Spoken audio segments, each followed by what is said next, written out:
else about the brain? Well, we're concerned with 5G, and I downloaded, I'm going to say it this way, since this is the proper way to characterize it. I downloaded this idea, was blessed with this idea of creating a biological Faraday cage.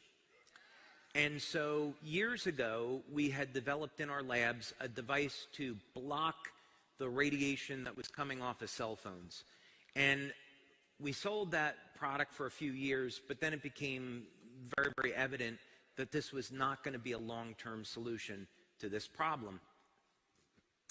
That because of the proliferation of 4G and now 5G, with Bluetooth, Wi-Fi being everywhere, we really needed to address this problem in an entirely different way.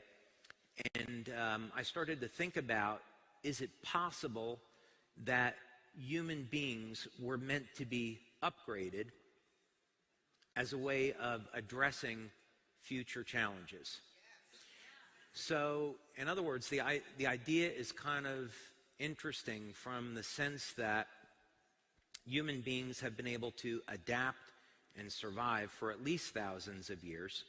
And so could we have been created with an adaptation process that was foreseen of the electronic smog and pollutants that we're all faced with today?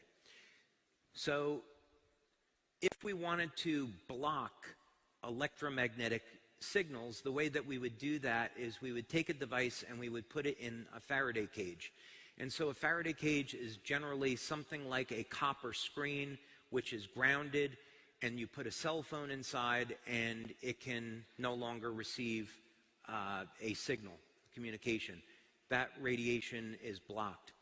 So I began to think about this idea of would there be a way that we could do this in human beings? And if we could do it, how would we do it? So the general idea behind this is, well, we have a product that is capable of binding with copper. We know that copper will block radiation. So if we could cause that peptide to maybe link with another peptide that was capable of binding copper, we may be able to develop a network of peptides in the skin that are bound to copper that block radiation.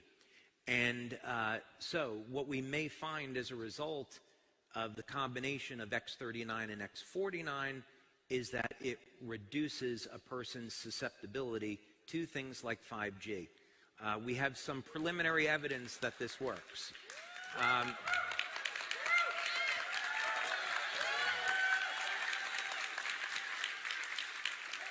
So this research is ongoing. Had hoped to have the completed study for you today, but the preliminary results are